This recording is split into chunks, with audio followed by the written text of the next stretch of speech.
Hey friends, Gina Scalpone here. I have an exciting training for you guys today. Today I'm going to be featuring Erin, and she had some questions regarding social media and hashtags and all that good stuff. So I am going to be coaching her today on those questions that she had in hopes of helping all you out. This is Gina Scalpone. I'm a hairstylist and a marketing strategist, and I'm so glad to be here today and to hopefully help Erin out and to help all of you out. So if you're excited, can you comment yes in the comments below? And Erin, let me know when you're here so I can bring you on camera. I got lots of notes for you today, girl. I'm super excited to feature you in today's Ask Me Anything. Okay, so it goes every Monday evening at 6:30 p.m. Central Standard Time. Sorry I'm a few minutes late today, you guys. I have a senior rescue pup who just had a little accident in the house, so I had to clean him up and clean up the floor real quick. So I apologize I'm a few minutes late, but I promise it will be worth your time to be here for today's training. So Erin, let me know when you're here live, and I'm just gonna go over a few of the questions that you had for me. I have lots of notes, and I'm gonna let you guys know what we're going to be talking about. Okay, so one thing Erin had questions about was ideal client.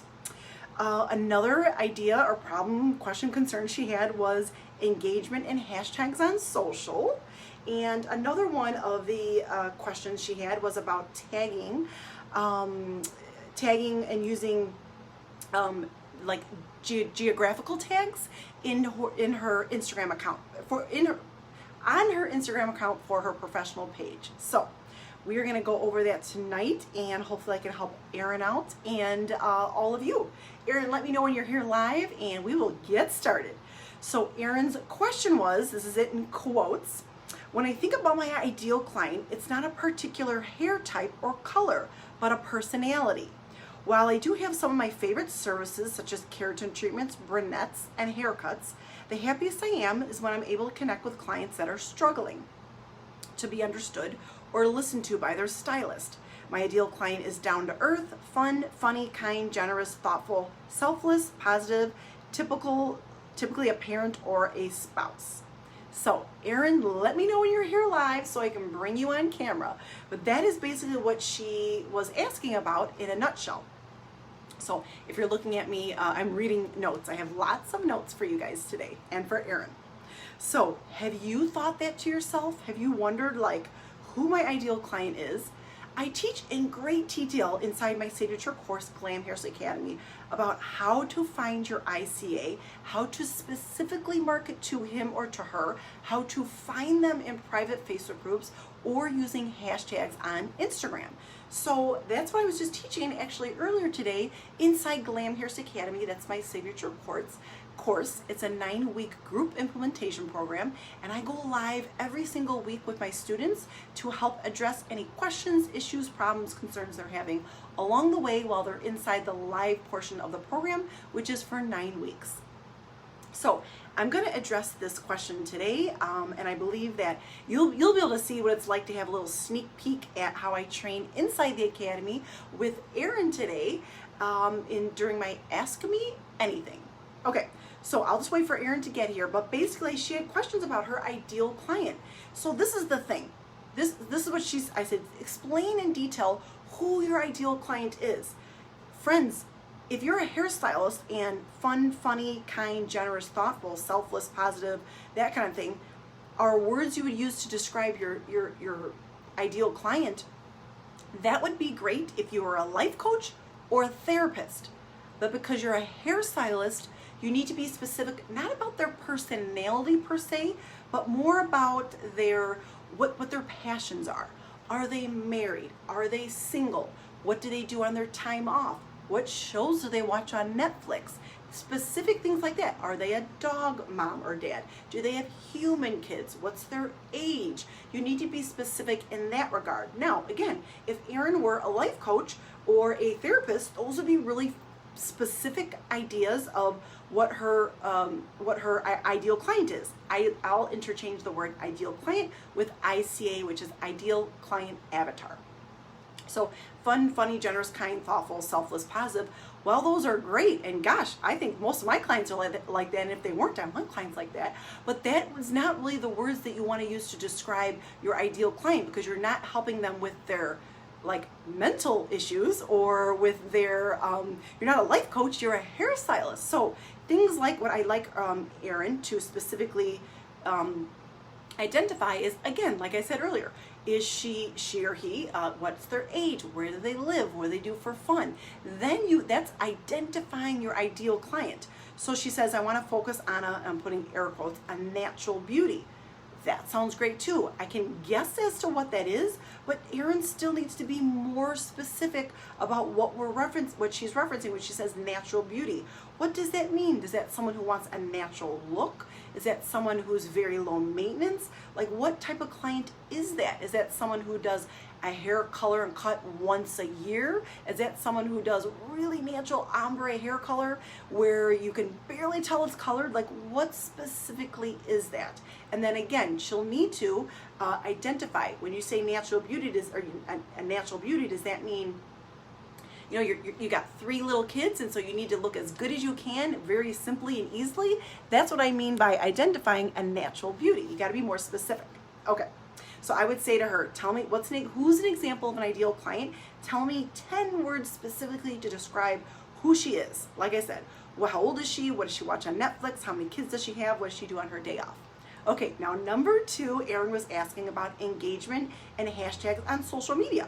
So the work she said, this is what she says, and I quote, the work I put in is probably more than I get credit for on social media, like likes, engagement, etc. So she's concerned about advertising to a difficult or misunderstood clientele.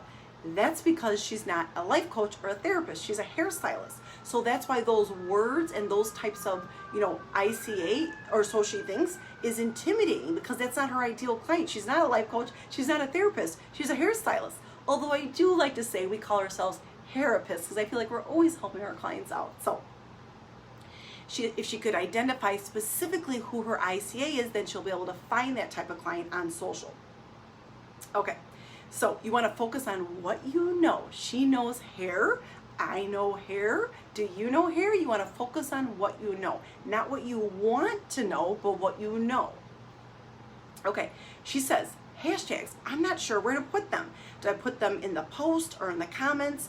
I've been putting them in the comments because it's what I've always done, and I've only been on Instagram for 2 years or so to promote my business. So 2 things I want to address there with you, Erin. 1, good for you for trying and putting yourself out there and tackling the beast of Instagram, because it can be a beast. It's my favorite platform to be on, but it's forever changing, and sometimes it can be tricky, overwhelming, intimidating, and frustrating, although it's great and amazing too.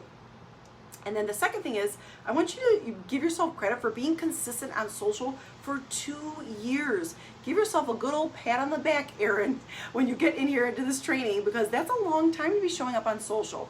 You said more in the DM to me, but basically you're like, I'm only on social to promote my business, and I'm on Instagram because I like that platform. I'm not on it to do anything else. I'm not really on it for personal reasons. So this is my answer to you.